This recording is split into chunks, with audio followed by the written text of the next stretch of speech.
और खबर यह है कि लाहौर की सेशन कोर्ट में फायरिंग से पेशी पर आए खातून समेत 2 अफराद जाँ बहक हो गए हैं। पुलिस ने दोनों मुल्जिमान गिरफ्तार कर लिए हैं। ये क्या मामला है, जानेंगे डॉन न्यूज़ के नुमाइंदे राना बिलाल से। राना बिलाल, बताएगा इब्तदाई तौर पर कुछ पता चल सका है इस हवाले से?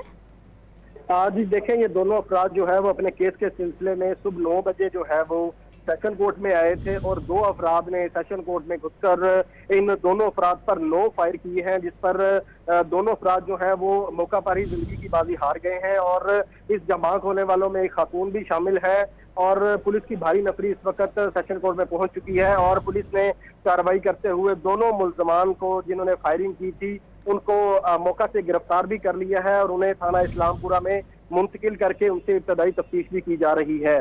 9 बजे के करीब जमाक होने वाले दोनों अफराद जो है वो अपने केस के लिए अदालत में पेशी के लिए सेशन कोर्ट में पहुंचे थे। तहम जिन अफराद ने फायरिंग की है वो इनका ताकुब करते हुए सेशन कोर्ट पहुंचे थे और जैसे ही मौका मिला तो उन्होंने 9 फायर किए और जिसकी ताब ना लेते हुए दोनों अफराद मौका पर जान की बाजी हार गए, जिसके फौरी बाद जो है वह रेस्क्यू की टीमें और पुलिस की टीमें मौका पर पहुंची हैं और मौका से जो शवाहिद है वो भी इकट्ठे कर लिए गए हैं और जो 2 मुल्जमान थे उनको भी मौका से गिरफ्तार करके थाने मुंतकिल कर दिया गया है, जिनसे इब्तदाई तफ्तीश का अमल जारी है। इब्तदाई तफ्तीश का अमल जारी है, दोनों मुल्जिमान गिरफ्तार हो चुके हैं। राना बिलाल अपडेट कर रहे थे, बहुत शुक्रिया आपका।